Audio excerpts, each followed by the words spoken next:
acordaba. Hola. Buenas tardes a todos y todas. Yo soy Miguel Anxo. Son o secretario xeral do Sindicato de Oficios Varios da Confederación Nacional do Traballo de Pontevedra, organiza esta conferencia. Ao rematar a conferencia, a charla, teremos un turno de preguntas. Eu quería agradecer primeiro a Prado Esteban a súa presencia aquí, ao público, sin o cal isto non sería posible, e a Fundación Cuñas Casas Bellas pola súa colaboración prestada. Eu vou facer unha breve presentación da nosa compañeira. Prado Esteban defínese como unha persoa común, membro da CNT e comprometida coas ideas dunha sociedade onde a liberdade consciente e equitativa sexa a maior aspiración dos suxeitos. Ha traballado especialmente a cuestión feminina, a maternidade, a educación, a fundamentación da loita antimilitarista, a denuncia do feminismo do Estado e da androfobia. Leva un blog Muller, Verdade e Revolución Social, no que expón as súas reflexións e elaborados traballos. Codirectora da revista Estudios, escritora, pensadora nai, Prado Esteban Diezma. Simplemente eso. Gracias, Miguel. Bueno, pues... Bueno, me retiré. No, quédate. No, siéntame aquí. Buenas tardes y muchas gracias por venir.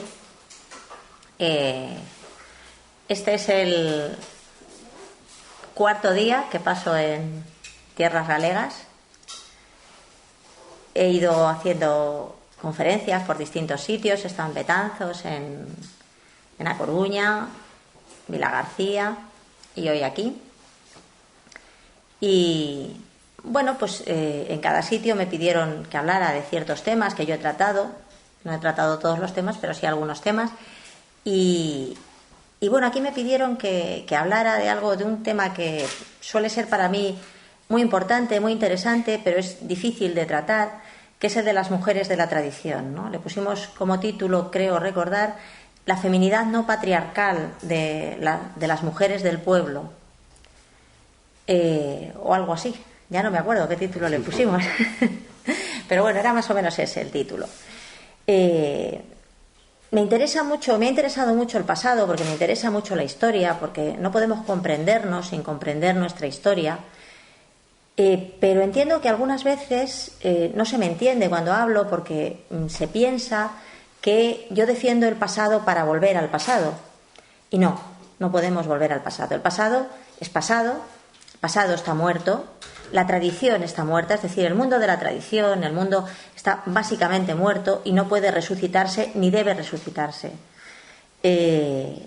No se puede copiar el pasado y toda copia será una falsificación, ¿no? O un simulacro, ¿no? Ahora mismo tenemos unos problemas y esos problemas tienen que tener una respuesta desde hoy, desde nuestras condiciones actuales, ¿no? Sin embargo, comprender es importante, es decir, comprender nuestro pasado, aprender de lo positivo y de lo negativo del pasado es fundamental. Entonces, cuando hablamos de la sociedad tradicional, del mundo tradicional, hablamos de una sociedad que se desarrolla en un periodo muy largo de tiempo, un periodo histórico muy largo, y que además es una sociedad que básicamente es poco estatal. No voy a decir que no es estatal, pero donde el Estado es pobre, tiene poca prevalencia y por lo tanto no es centralizada, no es una sociedad centralizada, no es una sociedad homogénea, ¿no? Está llena de excepciones, está llena de casos singulares, ¿no? Entonces, lógicamente, todo lo que se diga de ella podrá buscarse muchos casos excepcionales, ¿no? Sin embargo, hay algunos elementos que sí que son fundamentales, ¿no? Tal vez Galicia sea uno de los lugares del Estado español donde más tiempo se ha mantenido la sociedad tradicional, ¿no?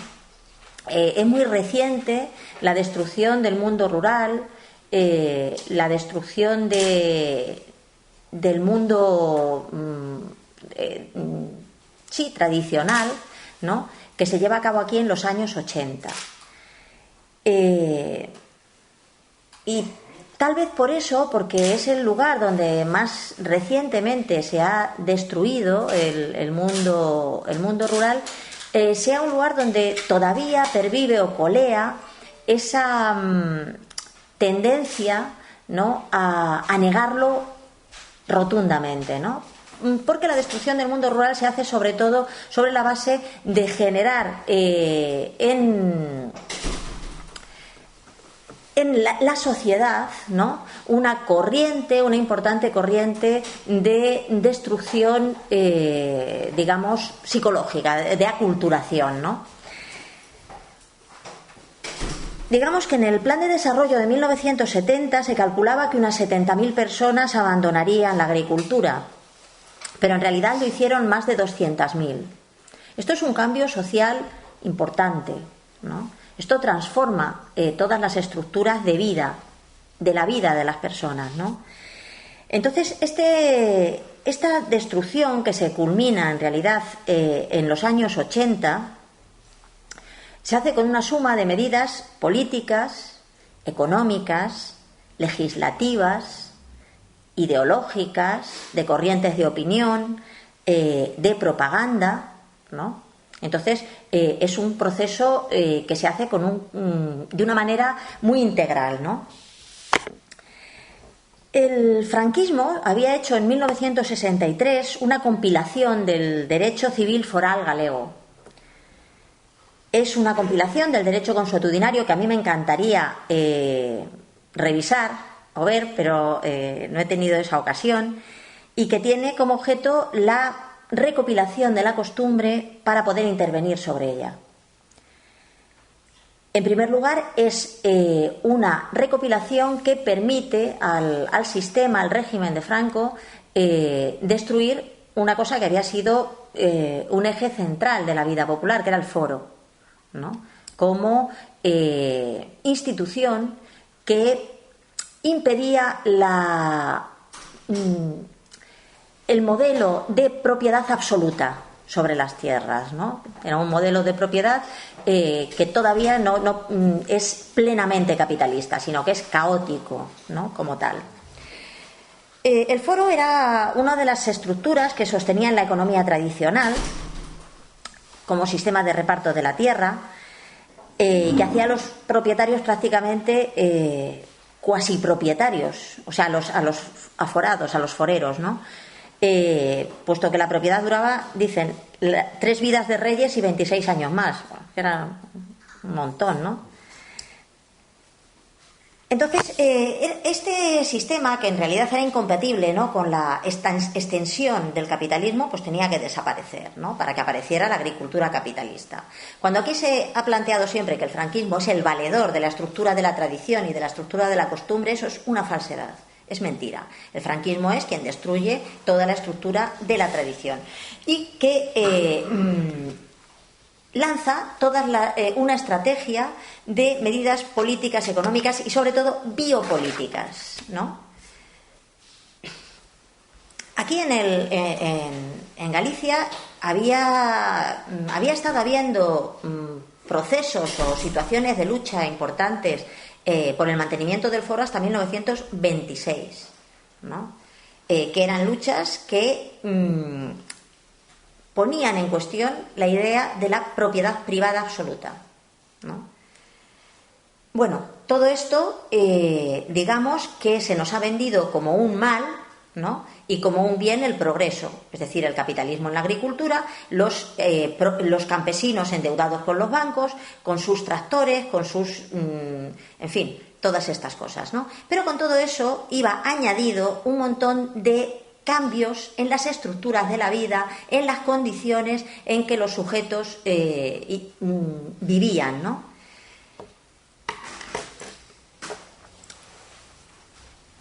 Una de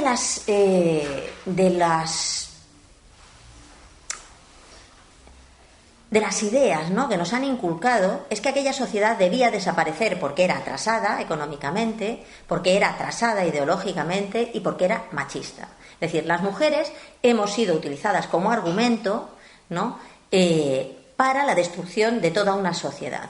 Y entonces deberíamos intentar entender si eso es verdad o no es verdad. Es decir, si verdaderamente el mundo de la tradición era un mundo de la sumisión de las mujeres, ¿no? Esta mañana que he estado en el Pozo da Revolta, ¿no?, haciendo un acto de homenaje a dos mujeres, a Lola de Cangas y la Capirota de Marín, decía que primero a mí no me parecen víctimas de nada, fueron mujeres combatientes que lucharon y perdieron, no víctimas, ¿no? Y sobre todo entiendo yo que esas mujeres no luchaban ni por una forma de gobierno ni por un programa político, sino por su dignidad como personas. Mujeres que, siendo además en el caso de la Capirota madre, se atrevían a escupir sobre lo que consideraban una injusticia o un mal social, ¿no?, sin más, simplemente porque creían que debían hacerlo, que debían luchar, ¿no? Verdaderamente no considero yo que fueran luego mujeres sometidas en su casa. No me parece que pudieran tener esa condición de mujeres sumisas y sometidas. Si no lo eran con la gente de la Falange, que eran brutales, ¿no?, porque lo iban a ser con sus maridos. Se nos está vendiendo algo que verdaderamente no es la realidad, ¿no?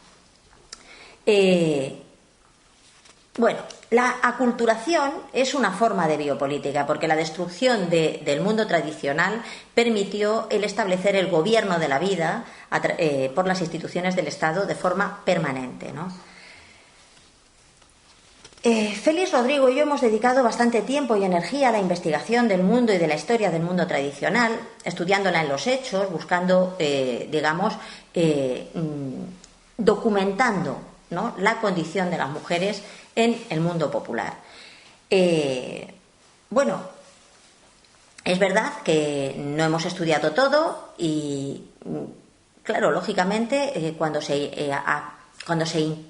intenta, ¿no?, un proceso de investigación en un ámbito tan amplio, pues no es total, ¿no? Pero bueno, hemos hecho lo que hemos podido. De eso ha salido Feminicidio, autoconstrucción de la mujer, que es un libro que difícilmente podría competir con los miles de libros que financian las cátedras de género, porque no es un libro subvencionado, no es un libro que... Pero bueno, es lo que hemos podido hacer y lo hemos hecho, ¿no? De lo que se trata es de intentar conectar con la realidad. Campomanes en el siglo XVIII hablaba de que en el norte de la península la prevalencia de las mujeres era evidente, ¿no? Él decía, en el norte las mujeres prevalecen, en Castilla hay un igualitarismo entre las mujeres y los hombres, y en el sur suelen prevalecer los hombres sobre las mujeres. Él hacía ese distingo, ¿no?, entre tres zonas geográficas que seguramente tiene bastante de realidad, ¿no? Entonces, creo que eso lo hizo en su discurso sobre el fomento de la industria popular. Pero bueno, lo dice observando la sociedad de su época, ¿no?, es decir, del siglo XVIII. Él no era un tradicionalista, porque él no defendía, él defiende sobre todo la modernización, ¿no? Pero consideraba como un valor positivo esa situación, porque él consideraba el valor, productivo de las mujeres para, elevar los procesos económicos del país, ¿no? Entonces, él lo consideró así. Si tomamos, por ejemplo, el catastro de Ensenada, de esa misma época, veremos que, por ejemplo, se documentan en Atienza mujeres tratantes de ganado mayor, ¿no? Fijaros que la trata de ganado era una profesión, en fin, que tenía mucho de picaresca, mucho de... eso era de mucho movimiento, había que tratar con mucha gente, Entonces, no era precisamente una profesión para señoritas sumisas, ¿no? Era bastante... Entonces, por ejemplo, aquí en el norte también había bastantes tratantes de lino. Quiero decir, las mujeres participaban o estaban en el mundo de la producción en todos en todos los ámbitos, ¿no? Eso quiere decir pues que las mujeres no tenían una limitación para participar ni en la producción ni en otras cosas. En aquellos aspectos en que las mujeres no participaron, desde mi punto de vista habría que achacarlo más a la indecisión o a la no decisión de participar en eso que al hecho de que hubiera trabas legislativas, trabas legales o trabas por mor de la costumbre, ¿no? Por lo tanto, lo que yo siempre he planteado no es que hubiera una sociedad perfecta, de igualdad perfecta, sino que existía la libertad de acción, lo cual no quiere decir que en todas las ocasiones esa libertad produjera aquellas cosas necesarias o buenas, ¿no? Pero sí producía aquello que la elección de los sujetos que vivían en esa sociedad hacía, ¿no? En 1752, cuando Campomanes tenía 30 años, el 36,1% de los hogares de Pontevedra los encabezaba una mujer. Bueno, es un dato, ¿no? No había tampoco una demografía muy exagerada en esta zona. Se dan unos 2,5 hijos por mujer a mediados del 18, lo cual es más o menos el índice de natalidad que había en toda la península, ¿no? No era una natalidad exagerada. La idea de que la natalidad en el pasado ha sido tan alta es falsa. En el siglo XIX sí lo es, pero no en el XVIII, tampoco en el XVII, ¿no? Entonces, quiere decirse que... Y el modelo de familia era muy variado, ¿no? Con una gran cantidad de hogares extensos y de hogares múltiples, ¿no? Entonces, era una sociedad en la cual las mujeres tenían un entorno que era bastante amable con sus necesidades, es decir, podían integrar la producción con la maternidad, estar en un ámbito relativamente tranquilo y estable, ¿no?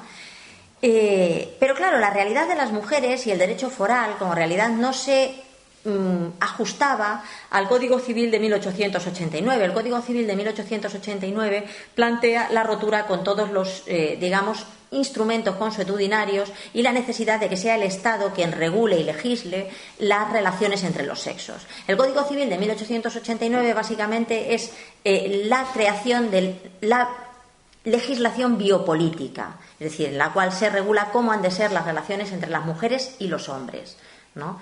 El derecho consuetudinario, digamos que no encajaba con eso. Algunos autores citan una cosa que luego no sé yo si ha tenido existencia real o no, que es la famosa Compañía Familiar Gallega. Yo no sé si eso es un nombre que alguien le ha puesto ahora a instituciones de apoyo mutuo en la familia extensa, ¿no? O si en la época alguien nombró con esa fórmula, ¿no? La institución. Pienso que no, que eso no se nombró en la época, sino que se ha nombrado ahora y se le ha puesto ahora un nombre.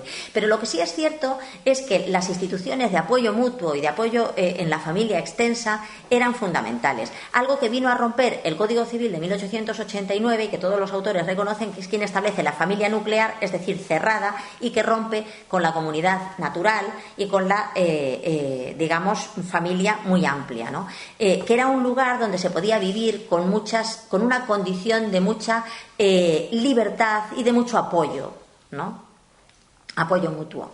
El Código Civil es quien efectivamente limita la personalidad jurídica de la mujer casada, ¿no? Y insisto en jurídica, es decir, porque en el mundo tradicional y en el mundo doméstico tardó mucho tiempo en establecerse la desigualdad real. Es decir, y en realidad la desigualdad real no se establece hasta después de la guerra civil aquí, y ni siquiera entonces del todo, ¿eh? O sea, por ejemplo, hay un hecho elemental y es que la fecundidad de las solteras en Galicia ha sido siempre altísima, ¿no? Entonces, una sociedad que se podía permitir una fecundidad tan alta de mujeres no casadas es porque tenía unas estructuras en las cuales las mujeres tenían, o sea, su supervivencia dependía de ellas mismas, ¿no? Y no del marido. Es decir, toda la idea que se nos ha traído, ¿no?, de que las mujeres hemos sido siempre dependientes de los maridos, es verdad, tal vez es más verdad ahora que entonces, ¿no? Por lo tanto, deberíamos poner en a un lado esa cuestión, ¿no?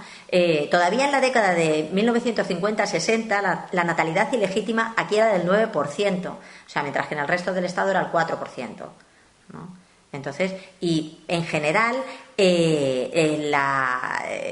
en el mundo tradicional se consideraba a las madres solteras como mujeres luchadoras, fuertes, enérgicas. No se las ponía un conjunto de epítetos, ¿no? Como tontas, ni guarras, ni putas, ni nada. O sea, se les ponía como epítetos. Sobre todo son mujeres fuertes, son mujeres enérgicas, son mujeres luchadoras, ¿no? Que sacan adelante a sus hijos por ellas mismas, ¿no? Y se les daba, se les envidiaba en cierta medida, ¿no? La irrupción de la modernidad y la prevalencia de la vida en las ciudades, con la desintegración de todas esas redes de relaciones, ¿no? Que generaba el mundo tradicional, ha sido justamente lo que hizo que caer la tasa de natalidad de las solteras en Galicia. O sea, que verdaderamente es sobre todo el franquismo quien consigue, estableciendo precisamente, digamos, rompiendo, ¿no? esa red, ¿no? Que permite que la vida se desarrolle con tranquilidad, ¿no? Me gustó mucho un estudio que leí en la Biblioteca Nacional hace poco, el estudio de Lourdes Méndez, que se titula Cousas de Mujeres, Campesinas, Poder y Vida Cotidiana, que estudia la provincia de Lugo de 1940 a 1980, porque es un estudio muy concreto, donde hay, por ejemplo, una parte que son muchas entrevistas con mujeres y que pretenden, entonces, y que es de una zona al interior de Lugo, donde verdaderamente creo que es donde más ha permanecido, ¿no? El mundo de la tradición aquí en Galicia, ¿no? Y entonces, por ejemplo, ella comenta que las mujeres más mayores, las que han nacido alrededor de 1920, siguen considerando sano y buena la maternidad de las solteras, ¿no? Mientras que las nacidas después de 1940 ya consideran como algo de lo que enorgullecerse el haber ido sin hijos al matrimonio, ¿no? El haber llegado sin hijos al matrimonio. Las otras no. Las otras consideraban que llegar con hijos al matrimonio era estupendo, que no tenía mayor problema, ¿no? Entonces, pero incluso esta mujer reconoce que incluso así nunca hubo un rechazo de la maternidad de las solteras, ¿no? Y que las mujeres, incluso hasta con 6 hijos de solteras, eran miradas siempre con cierta como luchadoras, ¿no? Como buenas madres, sobre todo, ¿no? Se consideraba entonces, esto es importante, ¿no? Lo cierto es que la existencia el estatuto de la mujer está vinculada no solo a las ideas. Ahora se nos vende siempre que son las ideas, es decir, hay un machismo que es una idea, es una nube, ¿no? Y entonces que es el que nos somete, ¿no? En realidad lo que ha sometido más a las mujeres son las estructuras sociales, o sea, es la estructura de la vida la que permite o no permite la libertad, ¿no? Entonces, la libertad está muy vinculada a la estructura social.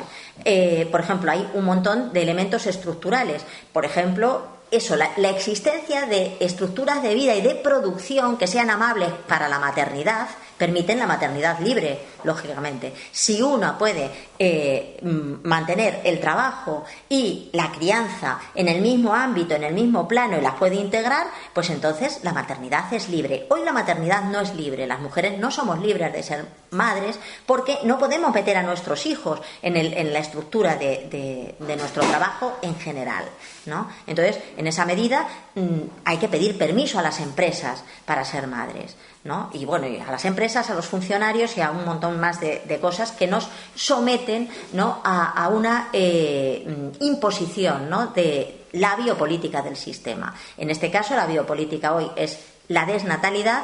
Podría ser la contraria y sería igual de horrible, pero hoy es esta, ¿no? Es la desnatalidad, es la imposición de no ser madres.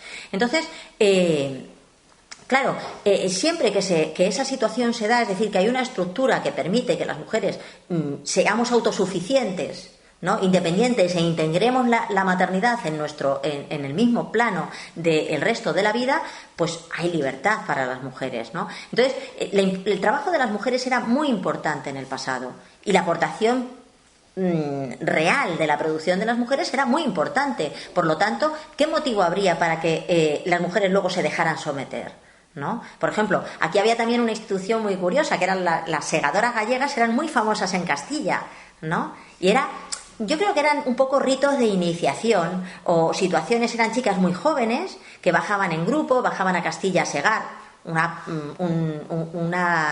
labor muy dura físicamente, pero que demostraba que eran muy fuertes, que tenían una fuerza física, una energía física grande, ¿no? Y bajaban solas, no eran, nadie las controlaba, nadie las vigilaba, algunas volvían preñadas. Tampoco había grandes dificultades en eso, se lo pasaban bien porque eran, digamos que el trabajo y la fiesta iban bastante unidos, ¿no? En el mundo tradicional, ¿no? Y bueno, pues eran en Castilla sí siempre se recordaban, ¿no? Eso de las segadoras gallegas como mujeres fuertes, mujeres enérgicas, ¿no? Luego había tantas instituciones de ayuda mutua que permitía que toda la comunidad se pudiera integrar, ¿no? Según los ciclos de la vida, ¿no? Y que hubiera... Entonces, esta mujer, Lourdes Méndez, señala además algo que es muy importante, ¿no? Y es como el mundo tradicional establece una estructura de vida que supera, digamos, las relaciones personales. Es decir, no es una comunidad que base todas sus relaciones en lo personal. Dice, bueno, incluso los vecinos podían no hablarse o no llevarse bien o no tratarse. Dice, pero claro, si alguien pasaba por la calle del pueblo gritando, mañana en mi casa mañana cortaré la hierba en el prado, todos los vecinos estaban obligados a mandar una persona de la casa a ayudar, ¿no? Entonces, daba igual que no te hablaras con el vecino, porque alguien iba a ir a ayudarle. Es decir, era un conjunto de obligaciones, por encima incluso de los acuerdos y desacuerdos, ¿no? Eso es importante, porque esas sociedades eran estables y esa estabilidad permitía que la vida se desarrollara con naturalidad. Entonces, un trabajo que me parece muy fuerte, ¿no? Y muy importante es el que hizo Marcos Lorenzo, que se llama Galicia en liquidación, feridas no mapa antropolóxico, que es una investigación sobre el proceso de destrucción del mundo rural en los años 80, ¿no? Este hombre que hace en este trabajo no solamente un trabajo de investigación, ¿no? Sino que es también un trabajo autobiográfico, porque él integra una reflexión sobre su propia vida, sobre su propia biografía, trata este asunto, ¿no? Del final de la destrucción, ¿no? De la aldea gallega en los años 80, y sobre todo lo califica de un etnicidio, pero sobre todo, aunque no es un libro dedicado a las mujeres, centra una parte de su investigación en la cuestión de la mujer. Él dice que la mayor víctima de aquel etnicidio fueron las mujeres, ¿no? Porque se llegó a un 25% de enfermedades mentales graves entre las mujeres que abandonaron sus pueblos, ¿no? Un 25% es una barbaridad, ¿no? El porcentaje de suicidios pasó de ser el más bajo del Estado español a multiplicar por 3 la media estatal. Es muy fuerte el asunto, ¿no? Entonces, bueno, son experimentos de una desestructuración fenomenal, ¿no? Y yo creo que fueron sobre todo una desestructuración para las mujeres, ¿no? Una brutalidad para las mujeres, ¿no?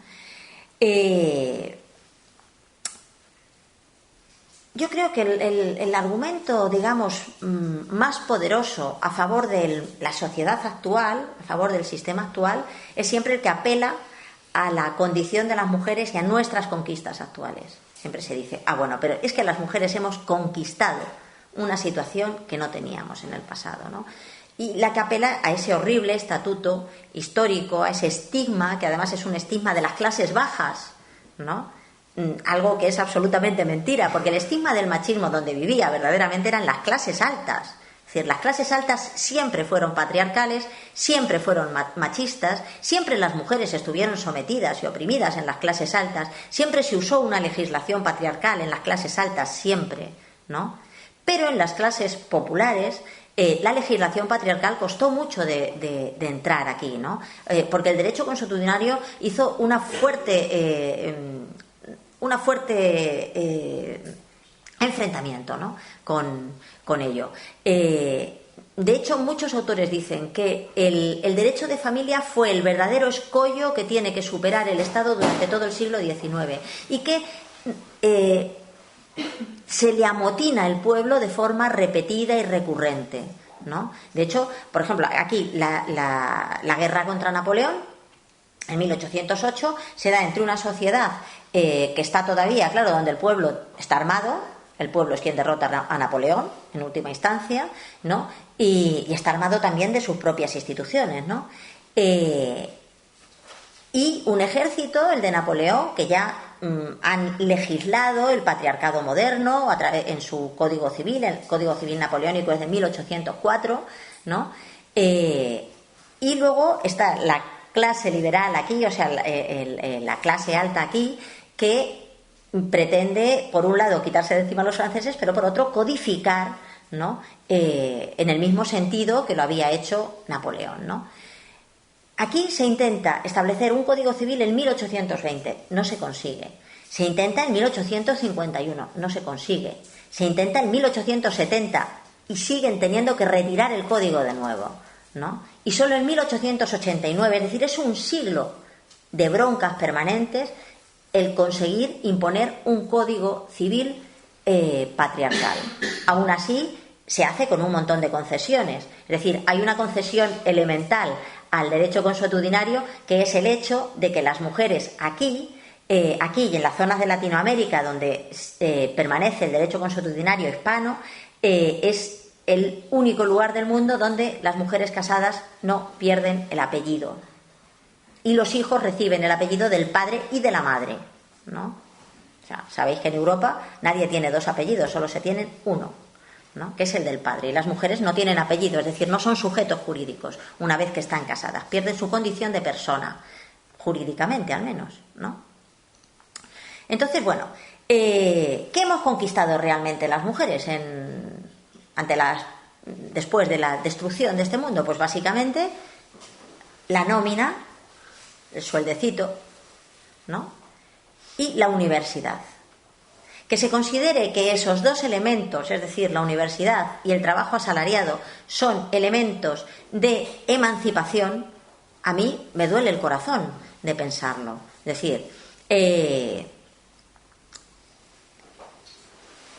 la universidad es el lugar donde uno pierde la capacidad de pensar con la propia cabeza. Es el lugar donde uno va a que le adoctrinen y a que la maestren, ¿no? Es verdad que se puede pasar por allí y llevarse solo lo bueno, pero bueno, es difícil, ¿eh? O sea, y es verdad que incluso para hacer un trabajo como el de feminicidio hay que apelar a algunos documentos que vienen de la universidad. Yo eso no lo niego. Pero no es verdad que la universidad sea el lugar donde las mujeres se emancipan, porque en última instancia es a pesar de la universidad conseguimos tocar algunos puntos de verdad en la historia, pero básicamente la historia que nos viene de la universidad es una historia falsificada. Se falsifica nuestra historia, falsificamos nuestra biografía incluso para poder adaptarla a las condiciones de la ortodoxia, de lo que nos dicen que ha sido nuestra realidad, ¿no? O sea, nos falsificamos a nosotros mismos, básicamente. Y bueno, de la nómina, pues qué decir, pues bien, no sé, nos encierran en las empresas, en los lugares de trabajo. Claro, algunos movimientos sexistas, ¿no?, nos presentan la profesión como un lugar donde nos emancipamos. Y yo siempre digo una cosa, y digo, ¿y las cajeras del Carrefour o del Mercadona? Porque claro, todas no somos profesionales de no se sabe qué cosa creativa, ¿no? Entonces, el trabajo, la mayor parte, o sea, el 99% de las mujeres no tienen trabajos creativos. O sea, tienen trabajos horribles, donde van además a que las machaquen, a menudo otras mujeres, que tienen más poder que ellas. O sea, que verdaderamente no es un lugar donde... no sé, yo siempre recomiendo leer a Simone Weil, que ella, en lugar de hablar del trabajo asalariado desde no se sabe qué teorías, se fue a trabajar a la Renault en los años 30, a ver cómo era el trabajo de fábrica, a ver cómo era el trabajo en una cadena de montaje, ¿no? Y entonces ella explica el problema del trabajo asalariado, no viene y nos explica cómo te explotan, ¿no? Es que te explotan y te sacan una plusvalía y después tal, no. O sea, ella dice, no, sobre todo te roban la vida, te roban la capacidad de pensar, te roban la dignidad. Es una humillación permanente. O sea, y una decisión de romper la estructura de lo humano, la estructura de tu propio pensamiento, de tu propia capacidad de ser un sujeto, ¿no? Entonces, ella entiende bien lo que es el trabajo asalariado. Entonces, que se nos haya dicho a las mujeres que eso nos emancipa es algo deplorable y repugnante, que tenemos que denunciar, ¿no? Después de todo, yo no digo que no tengamos que trabajar, pero lo que no podemos hacer es amar lo que nos oprime, es decir, amar nuestras propias cadenas, ¿no? Debemos ser muy conscientes de que teniendo que trabajar debemos deplorar lo que es ese trabajo, lo que nos quita, lo que nos roba, ¿no? De identidad, de capacidad, ¿no? Lo cierto, y desde mi punto de vista, es que las mujeres del mundo tradicional tenían un estatuto superior al que han tenido después, al que tenemos hoy incluso, porque sobre todo tenían una vida y una personalidad que estaban integradas, es decir, que no estaban rotas y que además eran poliédricas, ¿no? Es decir, todos los aspectos de su persona, de su identidad, estaban contenidos en su vida, ¿no? Hoy cuando nos preguntan qué somos decimos la profesión. Pues yo no sé qué, ¿no? Yo educadora, no, pues yo mujer, primero, persona, ¿no? Entonces deberíamos empezar así, por decir, yo soy mujer, persona, luego ya hago otra serie de cosas, ¿no? El otro día cuando aterricé en Betanzos, pues estuve dando una vuelta con estos chicos que me habían llevado y tal, y estuvimos viendo la iglesia románica de Santa María. A mí el románico me entusiasma porque me parece que nos aporta una visión del mundo que es poliédrica, ¿no? Y entonces en la arquivolta de la entrada, justo en el centro además, hay una mujer dando de mamar, una mujer amamantando, ¿no?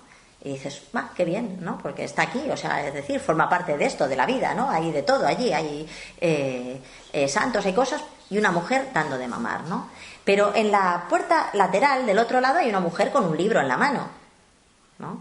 Es decir, ellos no negaban todos los aspectos en los que las mujeres deberíamos estar, ¿no?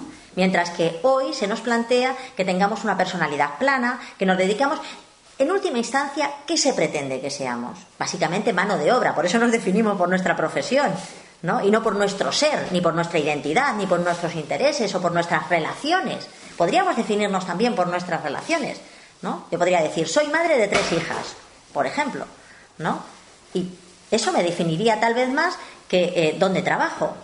Y sin embargo, siempre empezamos por nuestro trabajo, ¿no? Entonces, el camino que hemos tomado las mujeres es el camino de definirnos como una sola cosa, y esa cosa es como ganado de labor, o sea, no como seres humanos completos. Por lo tanto, se nos está robando justamente el estatuto de la dignidad de la feminidad, ¿no? Por lo tanto, no creo yo que eso sea emancipador, ¿no?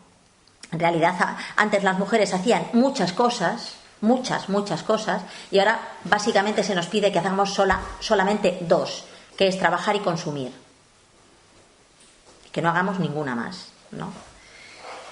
Además, como decía antes, eran más luchadoras y más valientes que nosotras, ¿no? En las luchas populares las mujeres fueron vanguardia a lo largo de todo el siglo XVIII y el siglo XIX, ¿no? El caso de Carmen Pesqueira y de Lola, la de Cangas, es solamente un caso de los múltiples, de los muchos, de los infinitos casos de mujeres. Las mujeres, sobre todo además en las zonas costeras, tenían una energía para luchar, una combatividad tremenda, y se ponían delante sin importarles incluso el jugarse la vida, ¿no? Y se jugaban la vida incluso siendo madres, ¿no? Por ejemplo, aquí del caso de Galicia no tengo así documentado, pero por ejemplo en Valladolid, en los motines del pan de 1830, hubo 9 mujeres ajusticiadas, ¿no? Condenadas a muerte, de las cuales algunas eran madres lactantes y que habían estado en primera fila,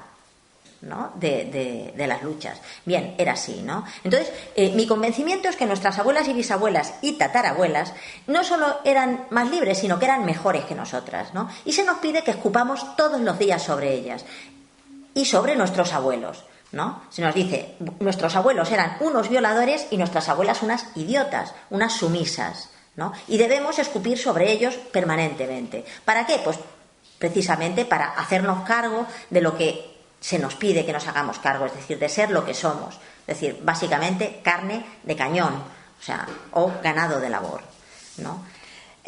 Por eso creo que reivindicar la memoria de nuestros abuelos y nuestras abuelas es bueno, porque nos permite situarnos primero en una autocrítica de lo que somos. No somos tan listos, ni somos tan...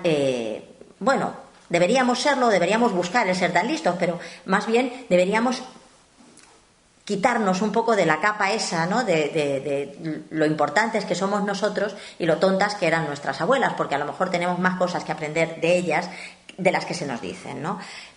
Todas esas calumnias yo creo que hay que denunciarlas.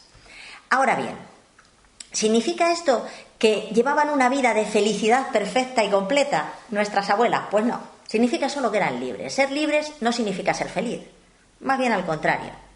Ser libres a menudo no es una forma de felicidad, sino de encontrarse con grandes dificultades. Significa que las relaciones entre nuestros abuelos y nuestras abuelas eran elegidas por ellos mismos, es decir, eran construidas por ellos. ¿Eran construidas como relaciones perfectas? Pues no.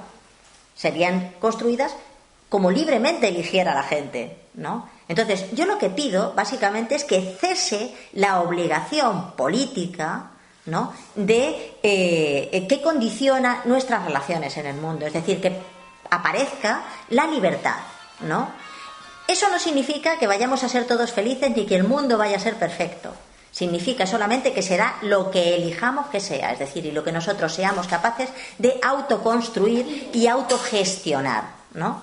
Entonces, en segundo lugar, yo creo que necesitamos entender ese tema, es decir, que recuperar la libertad es recuperar la responsabilidad de nuestras vidas, ¿no? La obligación de hacernos cargo de nuestras propias vidas, renunciar, por ejemplo, a todas las muletillas que llevamos, como es el estado del bienestar, que nos resuelve las cosas. Pues si tienes un problema, pues vas al psicólogo de la Seguridad Social y entonces ese te resuelve. Y no, es hacernos cargo de la estructura de nuestras propias vidas, ¿no? Y también hacernos cargo de nuestra propia continuidad con nuestro linaje, con nuestra historia, ¿no? Eso es importante. La pérdida de la memoria es algo terrible porque nos impide comprender y nos impide autoconstruirnos, ¿no? Entre los tres elementos que, por ejemplo, Xavier Zubiri consideraba del ser humano, decía el ser personal, social e histórico, ¿no? Son tres elementos constitutivos de la identidad humana, ¿no? Entonces, creo que esa pérdida de la memoria es una pérdida grande, ¿no? Porque las mujeres del presente somos huérfanas. Significa que nos han vaciado, ¿no? Y como estamos vaciadas ya podemos ser rellenadas. ¿Quién nos rellena? El Ministerio de Igualdad, básicamente. Cuando se creó el Ministerio de Igualdad, a mí me sobrecogió incluso el nombre, porque dije, esto es el Ministerio de la Verdad, de Orwell. O sea, de repente aparece, ¿no?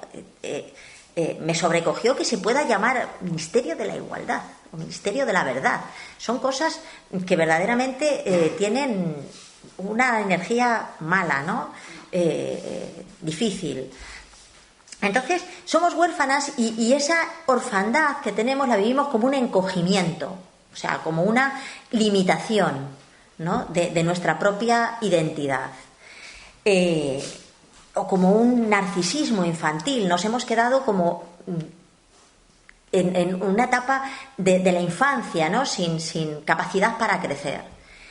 Y creo que si hiciéramos esa búsqueda encontraríamos fuerza para autogestionar nuestras vidas y hacer frente a problemas que ahora mismo son gravísimos, problemas que nos competen a las mujeres, que competen a los hombres y que competen a la sociedad entera. Es decir, no sé si nos damos cuenta que la ruptura tan tremenda que se ha establecido entre las mujeres y los hombres en los últimos 50 años significa que el futuro está comprometido, pero no solo el futuro como civilización humana o el futuro como historia, no. Hay un obstetra francés que dice está comprometido el futuro de la especie. Es decir, hemos llegado a una situación en la cual, por ejemplo, los actos sexuales básicos, ¿no? De los seres humanos están en entredicho, ¿no? Por ejemplo, dice la revista más importante de medicina del mundo, que es The Lancet, dice que la disfunción sexual masculina será la epidemia del siglo XXI. ¿no? Hemos llegado a una situación en la cual, por ejemplo, el parto no solo no es natural porque lo impiden las estructuras del sistema sanitario que te llena de cables y de cosas, sino porque ya una parte importante de las mujeres no somos competentes para parir por nosotras mismas, algo para lo que nuestro cuerpo estaba concebido, ¿no?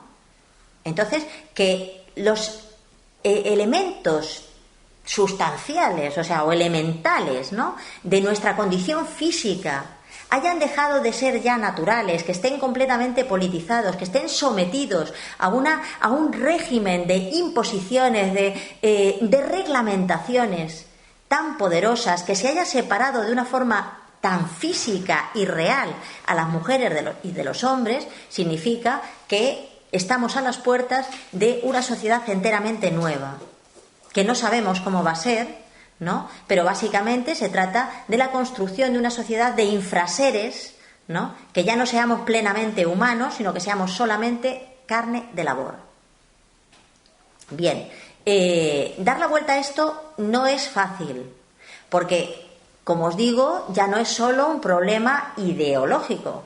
No son solo las ideas los que nos tienen atrapados en sino que incluso nuestros cuerpos están siendo transformados, ¿no?, de una forma radical. Entonces, no es una cosa fácil, pero creo que hay que hacer un esfuerzo por intentar vislumbrar alguna salida, ¿no?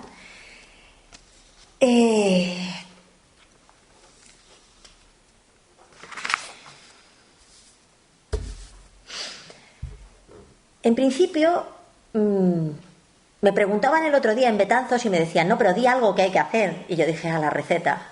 Me la he dejado en casa, no me he traído la receta y no sé lo que hay que hacer ahora. O sea, he puesto todas las cosas difíciles que tenemos delante, o sea, lo mal que estamos, y ahora resulta que no puedo dar la receta de qué tenemos que hacer ahora. ¿Qué tenemos que hacer? Básicamente, elegir la responsabilidad, elegir el esfuerzo, elegir la duda, la incertidumbre, el miedo como camino, ¿no?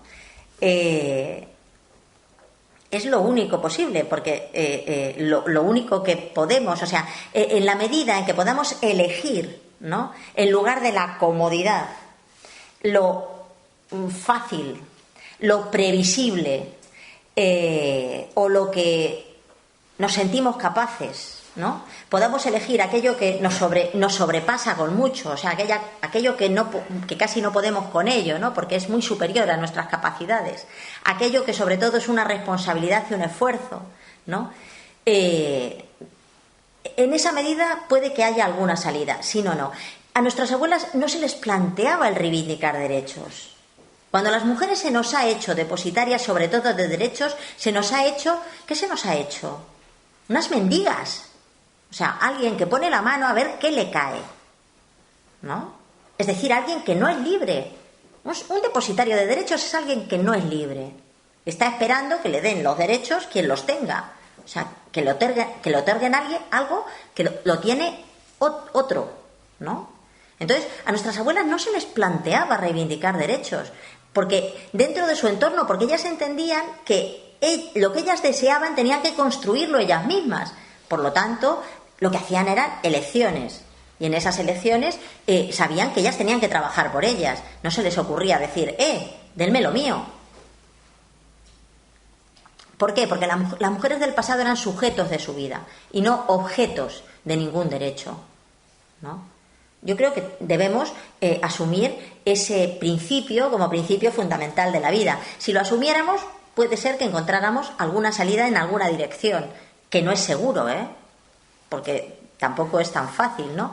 Y entonces nuestras abuelas no luchaban en su nombre, en el nombre de sus intereses corporativos de mujeres. Tampoco se les ocurría pedir para las mujeres, porque siempre había unas necesidades de la comunidad, ¿no?, en las cuales se integraban y equilibraban las necesidades de todos. Eso no significa que las mujeres no tuvieran unas necesidades diferentes a veces, ¿no?, pero siempre había que equilibrar y siempre había que encajar o enganchar las necesidades de todas.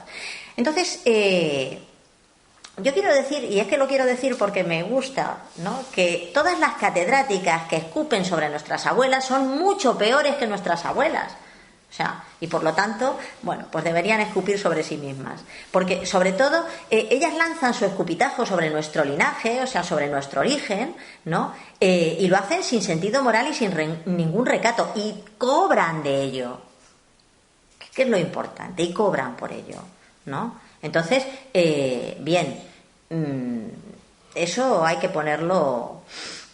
Entonces yo creo que elegir eso, elegir la inquietud, elegir el esfuerzo, ¿no? Elegir el ser autoras de nuestra propia vida para que nuestra vida sea lo que tenga que ser, que no significa que vaya a ser maravillosa, una vida excelente, estupenda no, significa que elijamos eso, pues tendría que ser, digamos, la única salida, ¿no? Por lo tanto, lo que tenga que ser la sociedad futura debería ser lo que elijamos las mujeres y los hombres que hoy estamos aquí. Y sin embargo nosotros hemos hecho dejación de esa obligación, que es una obligación humana básica y elemental, ¿no?, para dejarnos caer en manos de quienes supuestamente nos salvan, nos protegen, nos tutelan, ¿no?, que son las instituciones del poder. Hoy todas las leyes de protección sobre las mujeres nos están haciendo, no solamente nos están haciendo daño en el sentido sino que nos están haciendo inferiores. Hoy se está construyendo la inferioridad de la mujer como una inferioridad real, no solamente como una inferioridad de complejo, ¿no? Hoy no solamente hay un complejo de inferioridad de las mujeres, sino que nos empezamos a construir ya como seres inferiores. Porque ¿qué sucede con las cuotas? Pues si no tenemos que tener ningún mérito para acceder a determinadas cosas, pues nos vamos haciendo cada vez más encogidas, cada vez más tontas, más pobres, ¿no? Nuestra inteligencia se va devastando, ¿no?, de no tener que someterse a esas dificultades de la vida, ¿no? Entonces, el sistema hoy ha elegido un camino que es destruirnos como personas y como mujeres, ¿no? Y en ese camino deberíamos, no sé, hacer algo de resistencia. No podemos permitir que se nos destruya completamente, ¿no? Y esa destrucción está siendo no solo ideológica y no solo social, sino también física. Los cuerpos de las mujeres están siendo triturados. A mí hay una cosa que me llamó la atención. Y hubo una exposición en Madrid de un fotógrafo catalán de los años 50, de Català Roca, que este hombre pues fotografía el mundo de los años 50, ¿no? Y entonces, pues yo qué sé, un grupo de mujeres por la Gran Vía, cosas que pasaban en su época, ¿no? Y me quedé bastante perpleja de lo que han cambiado en nuestros cuerpos, ¿no?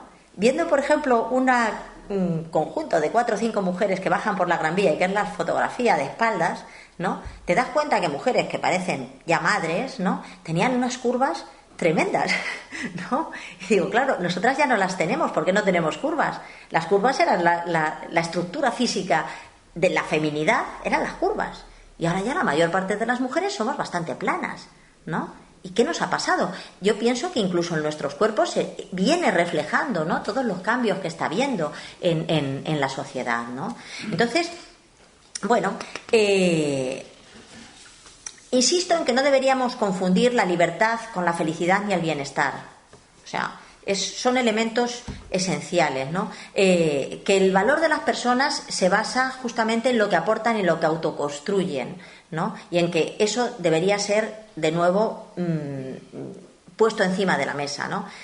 Pero creo que también hay que ver la parte negativa del mundo tradicional y sus errores y limitaciones. Entre otras cosas, hay una parte negativa elemental, y es que si ha desaparecido es porque se dejó matar, ¿no? Porque se dejó desaparecer. Por lo tanto, no era una sociedad ni muy perfecta ni muy tal. Es verdad que resistieron, pero pero finalmente han sido derrotados. Puesto que han sido derrotados, algo hicieron mal, evidentemente. A mí me interesa mucho el trabajo sobre estrategia. Suelo leer mucho sobre estrategia, me interesa la estrategia militar y la estrategia en general. Creo que la vida no se debe vivir sin estrategia. Entonces, y me ha interesado mucho el estudiar, ¿no?, cómo se dio ese proceso de destrucción, ¿no?, del mundo tradicional. Bueno, lo inicié y no sé si en algún momento podré terminarlo. Lo inicié, hay un folleto rosa que tengo ahí en la mesa que se llama Sobre el sujeto de la revolución, reflexiones sobre estrategia, en la que intento ver cómo desde 1812, perdonad, voy a conciliar la vida familiar y laboral. ¿Ya está? Vale.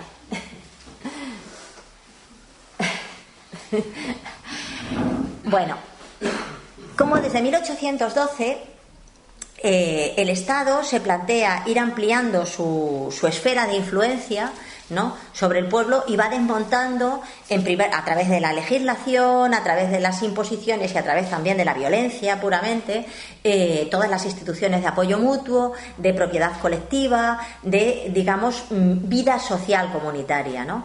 Y entonces el pueblo se dejó hacer, ¿no?, de alguna manera. Es verdad que hubo resistencia, pero tal vez no la suficiente. Un pueblo que había derrotado a Napoleón, quiero decir que era el mayor ejército de Europa, y lo habían derrotado militarmente, luego no tuvo la capacidad, ¿no?, de, digamos, organizarse lo suficiente, ¿no? Entonces, algo hicieron mal. Y eso hay que estudiarlo. En los ejércitos del mundo, cuando tienen una derrota, aprenden más casi que de las victorias, ¿no? Pero nosotros, como pueblo, no nos consideramos pueblo suficientemente capaz de estudiar nuestra propia historia y de sacar conclusiones de ella. Es decir, bueno, pero ¿qué hicimos mal? Porque si nos han arrasado de tal manera, si hoy no somos nada, o sea, si han conseguido hacer de nosotros pura, en fin, deberíamos hacer una reflexión, ¿no?, para aprender. Entonces, bueno, pues necesitamos saber cómo se ha desmontado, y al saber cómo se ha desmontado también tal vez recuperemos la capacidad de pensar cómo se puede volver digamos, a remontar la idea de crear una sociedad estructurada, una sociedad que sea pueblo verdaderamente, ¿no? Luego yo pienso que la cultura tradicional o el mundo de lo consuetudinario tiene que fundirse. Para que tenga verdadera fuerza tendría que fundirse también con la cultura, llamémosla culta, ¿no?, con la filosofía clásica, con todo lo que viene, digamos, de lo que ha creado de bueno la humanidad, ¿no? Entonces tendríamos que ser capaces de recoger verdaderamente tanto, digamos, el bagaje experiencial de nuestros ancestros, como el bagaje de la cultura occidental, en este caso, que yo creo que es la que nos pertenece, ¿no? Y fundir todo ello con las estructuras de la vida natural, o sea, con la vida, con la maternidad, con la convivencia, con el trabajo como necesidad humana, ¿no?, con el trabajo, el de verdad, no el empleo que nos da el capitalismo, sino con el trabajo, que es una necesidad humana básica, ¿no? Y fundir todo eso en una nueva realidad. La sociedad presente no tiene nada que ver ya con la sociedad del pasado, y la sociedad futura, si tiene que ser mejor, tendría que ser enteramente nueva, es decir, no podría ser copia de nada. Entonces tenemos que empezar a pensar cómo se puede articular esas posibilidades de salir de esta situación o de superar una situación que nos lleva a una catástrofe de dimensiones de la especie. Es decir, y en ello, pues no sé, pues tendremos que poner más energía, ¿no?, de la que hemos puesto hasta ahora, que es ninguna. Bueno, pues hasta aquí un poco lo que yo quería decir. Como he hablado casi una hora, que es bastante tiempo, yo creo que ahora, si queréis, hablamos todos y seguimos dando vueltas a los temas estos, ¿no?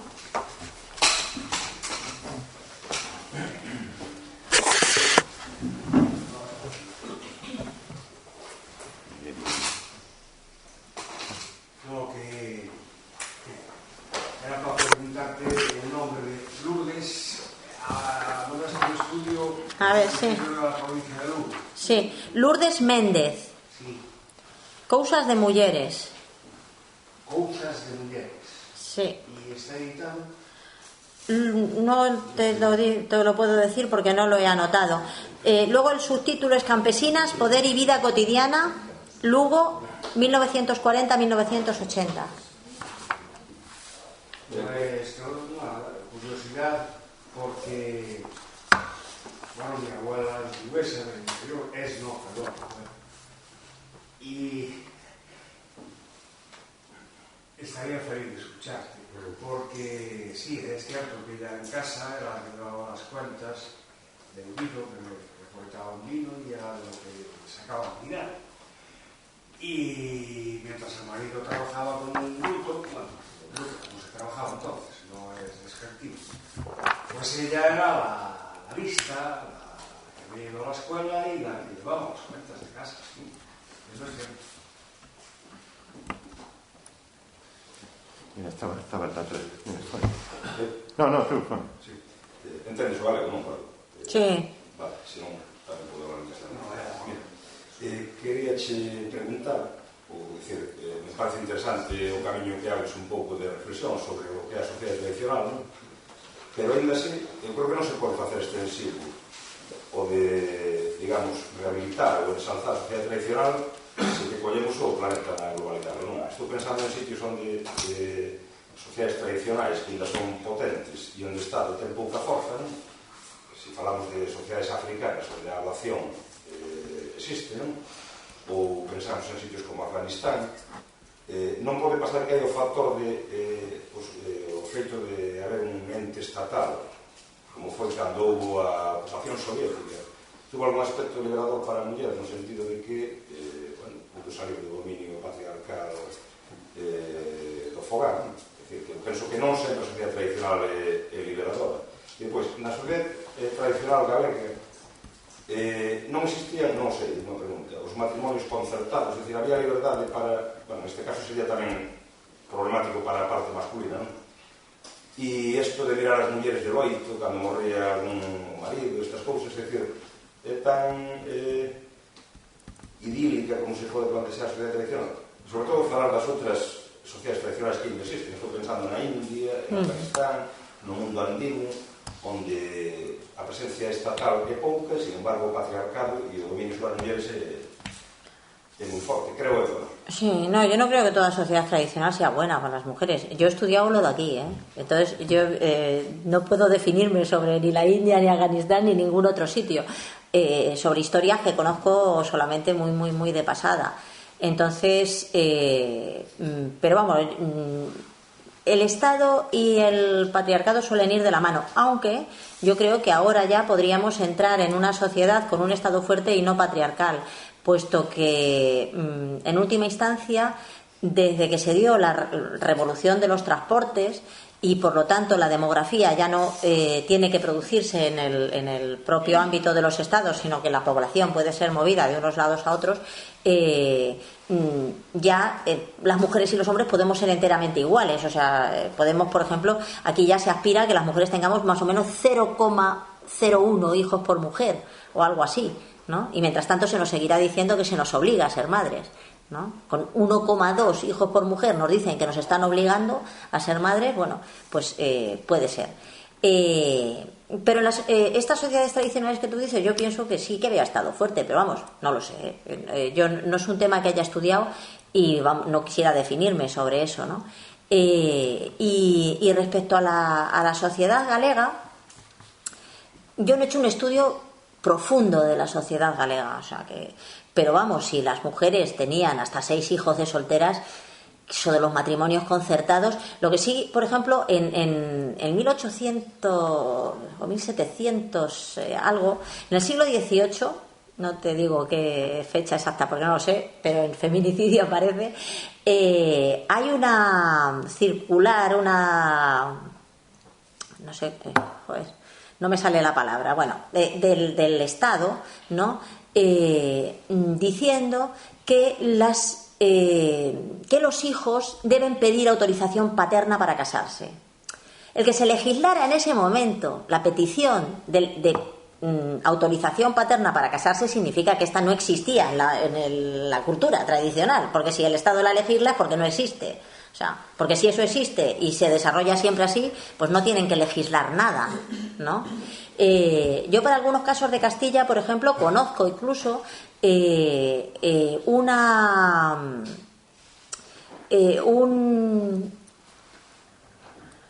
denuncia, ¿no? Esto es vamos a ver, provincia de Cuenca. ¿Cómo se llama el pueblo? Pues no me sale. Está cerca de Almansa. Bueno, en un pueblo cerca de Almansa, que ahora no me sale, una chica de 16 años eleva una denuncia diciendo que sus padres no la permiten casarse, de 16, no la permiten casarse con quien ella, no que la quieren casar con otro, sino que no la permiten casarse y ella quiere casarse ya.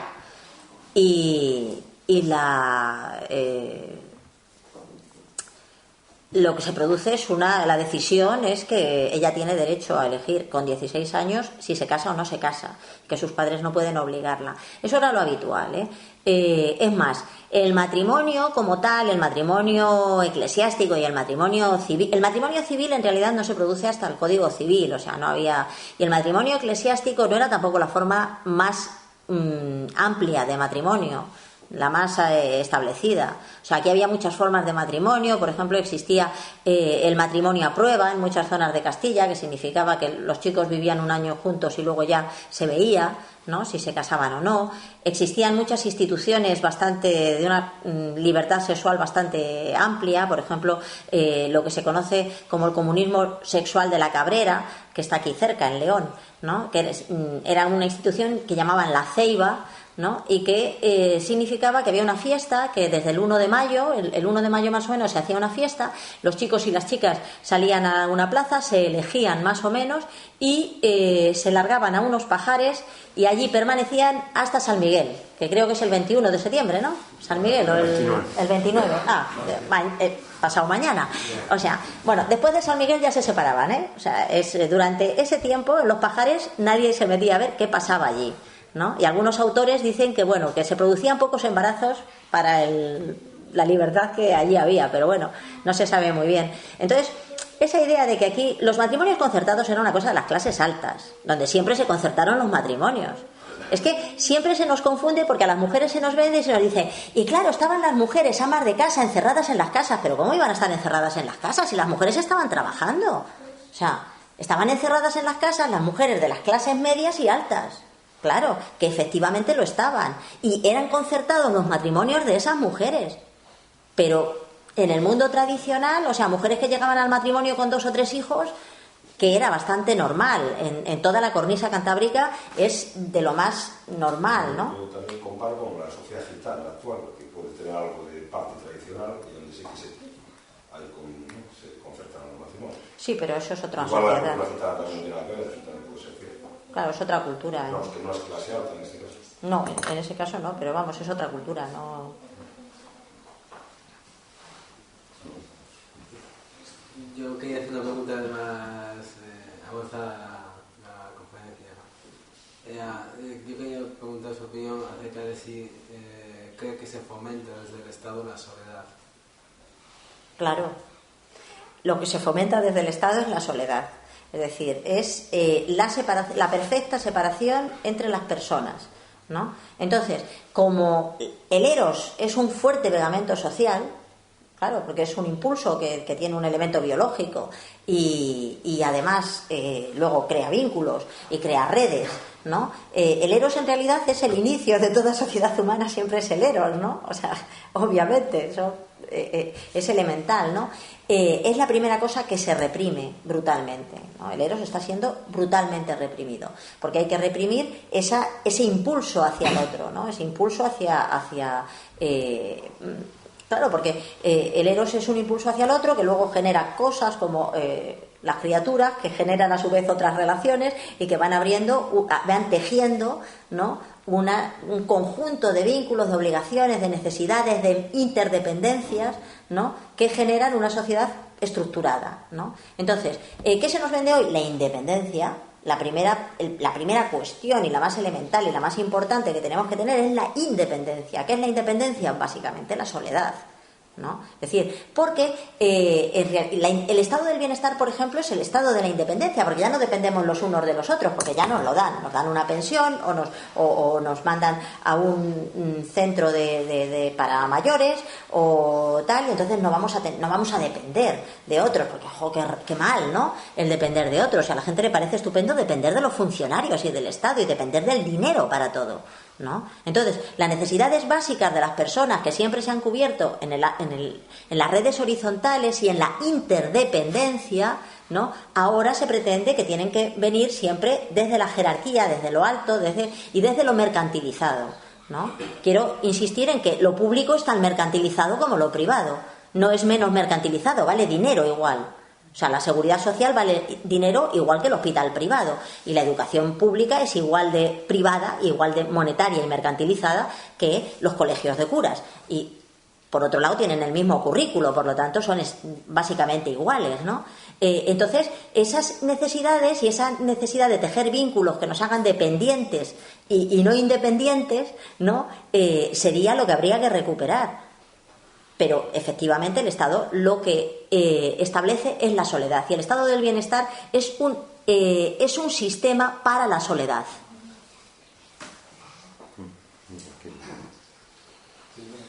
Hace dos días en esta misma sala, un grupo de amigos estábamos charlando sobre un libro que se titula Noción de autoritarismo, algo así, de Alejandro Coge. Bueno, y en ese libro se decía que había 4 formas de autoridad, digamos, y entendiendo por autoridad aquella que se ejerce sin violencia ni coacción de ninguna clase. Es la autoridad reconocida. Bueno, pues dice este libro una cosa que yo creo que es central a todo tu planteamiento. Dice que la creación del Estado moderno, y entendiendo por la creación del Estado moderno lo que se produce tras la Revolución Francesa, fundamentalmente, y el que se expresa precisamente en el Código Napoleónico del que hablaste, lo primero que hace ese Estado moderno es abolir la autoridad de la tradición.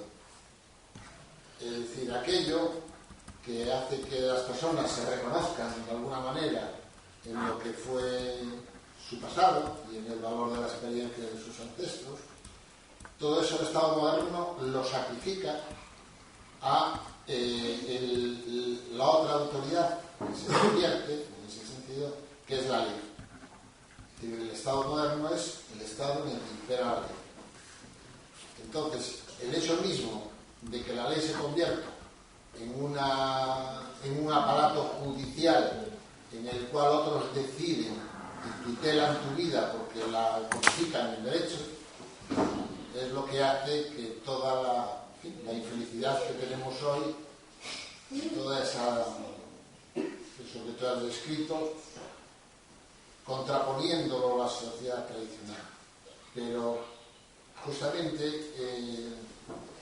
la historia, digamos, del siglo XIX y del siglo XX es la laminación, la destrucción de esa sociedad del antiguo régimen, para entendernos, por el Estado, y el Estado pasa a ocupar el lugar de la autoridad, el lugar de la tradición. Entonces, claro, todos convertidos ya no en súbditos del rey, sino en ciudadanos del Estado, pues a partir de ese momento... ¿Cómo se llama el autor del...? Alejandro Cogero. ¿Cogero? Cogero. K-O-J-E-V-E.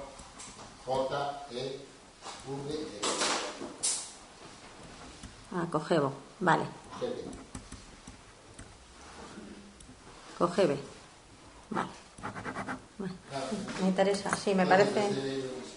Con respecto a tu charla, desde ese punto de vista, había que centrarse más en lo que hoy vivimos exactamente, es decir, en cómo el Estado está anulando la libertad de las personas, está anulando la responsabilidad de nuestras propias vidas en las personas, como para anular esa libertad y para anular esa responsabilidad lo que hace es enfrentar a grupos sociales, y el Estado lo que hace es delimitar, pues eso, separaciones de sexo, separaciones de género, separaciones de no sé qué, sí, de edades, de todo. Y efectivamente el hombre se convierte, o el ser humano se convierte en lobo para otro, y el Estado mientras tutela que esa violencia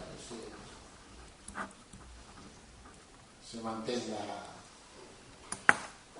Claro, esa violencia es necesaria porque es lo que da justamente la autoridad al Estado. O sea, si no existiera esa situación de egoísmos enfrentados permanentemente, de ser todos lobos para todos, el Estado no tendría razón de ser, ¿no? Yo siempre he dicho que, por ejemplo, la ley de violencia de género es una ley contra el amor, ¿no? Básicamente, porque básicamente hay una ecuación, ¿no? Que es a más amor menos Estado, o menos necesidad de Estado, y a menos amor pues más necesidad de Estado. Pero cuando vivimos en una sociedad sin amor, quiero decir, no podemos renunciar al Estado. Ninguno de nosotros podemos hoy renunciar al Estado, porque necesitamos que alguien ponga orden en esto. Es decir, como no los queremos, ¿no? Necesitamos que alguien ordene nuestras relaciones, porque si no nos mataríamos. Eso fue lo que dijo Hobbes, y verdaderamente hoy se ha hecho una realidad, ¿no? Igual que yo digo, claro, la inferioridad de la mujer primero fue una teoría, cuando, por ejemplo,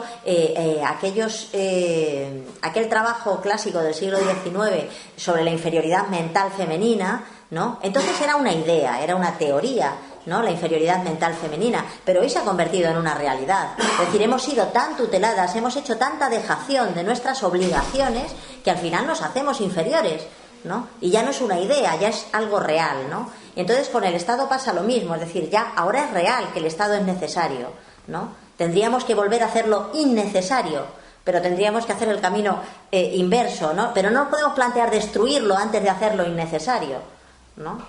Porque si lo destruyéramos, esto sería la anarquía como la entienden ellos, o sea, el caos. No se puede destruir si no es construir. Claro. Pues, que... No, sí me gustó, o sea, pero venía con otra esperanza, porque yo no había leído el libro. Y, bueno, como está tan reciente la galardonada, pensé que iba a salir a debate. La sacamos.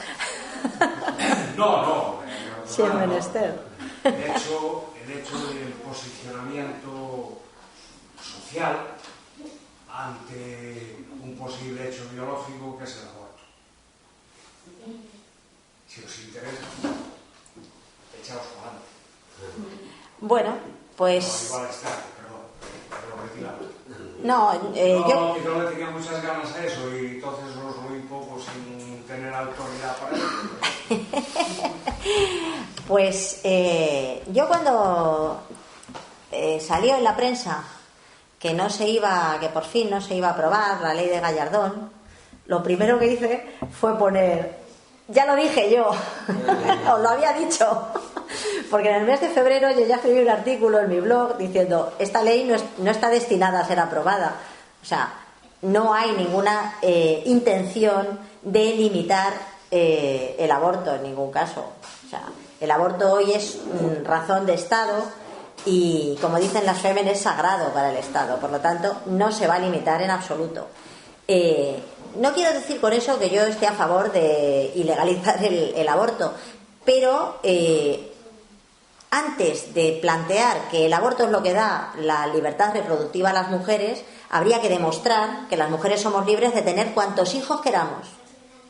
Una vez que fuéramos libres de tener cuantos hijos queramos, está bien, ¿no?, que podamos también no tener los que no queramos. Pero hoy no hay libertad para las mujeres, no hay libertad reproductiva, ¿no? Solo para las mujeres. Y para los hombres, de acuerdo. Estoy muy de acuerdo contigo, para las mujeres y para los hombres. Pero bueno, como el aborto siempre se supone en el cuerpo de la mujer, se presupone en el cuerpo de la mujer. Mal supuesto, porque verdaderamente hay intervención masculina, efectivamente. Si no, no podría haber esa situación, no podría darse esa situación, ¿no?, sin que hubiera intervención de dos. Pero verdaderamente no hay libertad, ¿no?, ni para la maternidad ni para la paternidad. Y de hecho se sabe que el aborto entre las mujeres que no trabajan ha permanecido más o menos estable desde que se aprobó la ley en el año 85, y el que crece es el aborto entre las mujeres que trabajan. Todos los estudios que se hacen dicen que el 85% de las mujeres que trabajan les gustaría tener más hijos de los que tienen. Entonces nos garanticen de entrada el poder tener los hijos que queramos y luego ya veremos, o sea, el resto de los asuntos, ¿no? Entonces, pero vamos, básicamente todo este tema, todos estos debates sociales son debates adulterados, ¿no? Que dan la vuelta a las cosas y nos hacen situarnos en donde no están. La libertad tiene que ser libertad para ser o no ser madres o padres. No pueden ser solamente para la negación, ¿no? Vivimos en una sociedad que básicamente siempre la libertad se considera una negación. La libertad debería ser una afirmación, ¿no? De las cosas. Totalmente de acuerdo. Pero yo es que le tengo mucha manía a una cosa que he pensado sobre hostia. Y además, como utilizo la autoridad de que ya soy mayor, pues a ver qué me cae. No, eso es lo que, hostia, me caso. Que este eslogan, que creo que se llama así en inglés, eslogan, que últimamente es muy famoso y que a mí me produce un odio irrefrenable. Es mi cuerpo y yo decido.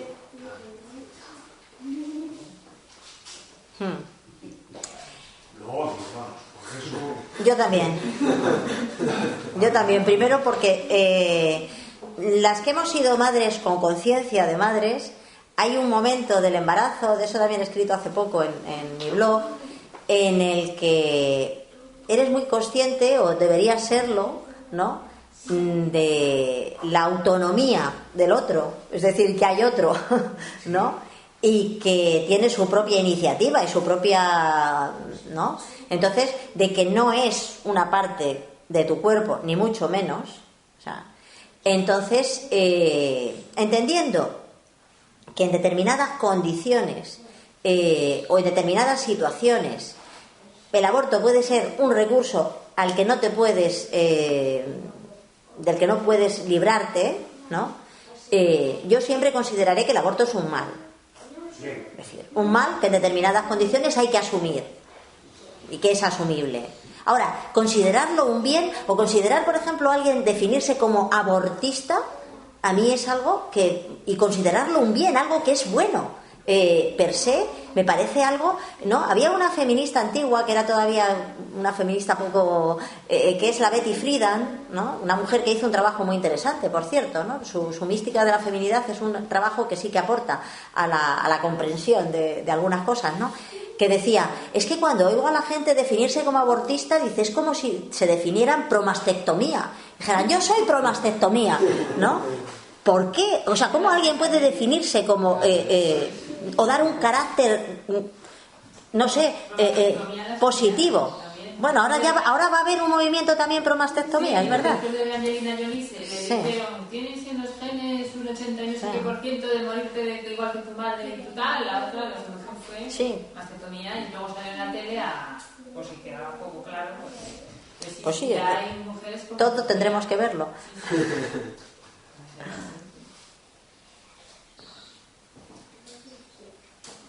Yo quería comentarte que yo corroboro lo que has contado del mundo tradicional, porque en mi casa, efectivamente, mi abuela cuando se casó ya tenía 30 años y había tenido ya 3 hijos con mi abuelo. O sea, y después un tío mío tuvo 2 hijos de soltero con una mujer, la cual no se casaron, y esa mujer todavía tuvo otros 3 hijos más, con total 5, los crió ella sola, y los otros 3 hijos eran de cada uno de mi padre. Las primeras hijas que tuvieron mi tío, de hecho las tratamos toda la vida, las tratamos de primas. De primas. Y esa mujer, efectivamente, se casó ya muy mayor ya con un señor, toda la vida, con 5, creo que tuvo en total, crió ella. Y mis abuelos, te digo, a los 30 años de entonces, que casi entonces a los 30 años era, la gente casaba con 16, que hay mucho antes. O sea que yo les doy la razón que has contado, que sí, mis abuelos donde murieron de la zona noroeste de Zamora, Aliste, sur de joder, de Aliste. Y que es una de las costumbres comunales, las costumbres comunales de Aliste son... claro, que es una zona bastante galega, digamos, porque fue, después de la Reconquista fue poblada por orensanos y del norte de Asturias y de León. De las costumbres, claro. Y sí que es cierto lo que cuentas. Es más, a mí yo comparo un poco lo que he oído de mi abuela, ¿no? Y todas las generaciones. Luego, mis tías. Mi tía tiene 75 años. Y luego lo que vivió mi madre, y me he dado cuenta de eso que hice del franquismo, como las generaciones en el franquismo sí que era todo más toda la moral y todo más estrecho y más cerrado que las generaciones anteriores y principios del siglo XX. Mi abuela nació en el mismo año, en 1903, pues sobre los años 30, sí. Mis padres se casaron en el 71, de ahí ya sí que empiezo a comparar lo que me han contado mis padres y mis abuelos y que noto eso. La diferencia. El franquismo y lo anterior. Estás de por medio la quiesa. Yo, añadiendo un poquito a lo que ella comenta, sin embargo la experiencia que yo he vivido en la familia es distinta. Mi madre es hija de soltera, nació en 1932 y fue algo muy vergonzoso para toda la familia. También se daba ese caso. Y en el pueblo era algo que pasaba, dejaban a muchas mujeres embarazadas, se iban al monte a trabajar, la mayoría no tenían ni bragas, iban con una falda larga y allí las violaban y se quedaban embarazadas. Y eso ha sido muy duro. Estoy hablando de 1900 y poco. ¿Y de dónde eres? De Marín. De Marín. Bueno, lo que se hacía entonces, porque el primer hijo que tuvieron mis abuelos, que fue una niña, lo dieron, como antes no había aborto, pues se daba a la iglesia, a las monjas, ¿no? Que las monjas después hacían con ellos, pues los daban a otra familia, lo que fuera. Cuando lo quisieron volver a recuperar a la niña mayor, no lo pudieron. El segundo hijo se le murió y el tercer hijo ya se casaron, ¿no? Pero ya cuando tenía 25 años. Y sí, había también casos de mujeres también que quedaban embarazadas y no podían, la familia no le dejaban criar hijos, me pasó a mi abuela con el primero, y entonces se tapaba de esa manera la iglesia y se recataba. Entonces tampoco hemos avanzado tanto. Los niños que no convienen, nos entraban con la ciencia, ¿no? Y ahora se puede hacer un aborto médico, pero la idea sigue siendo ahí. El problema lo tenemos igual que aquí. ¿Qué hacemos con...?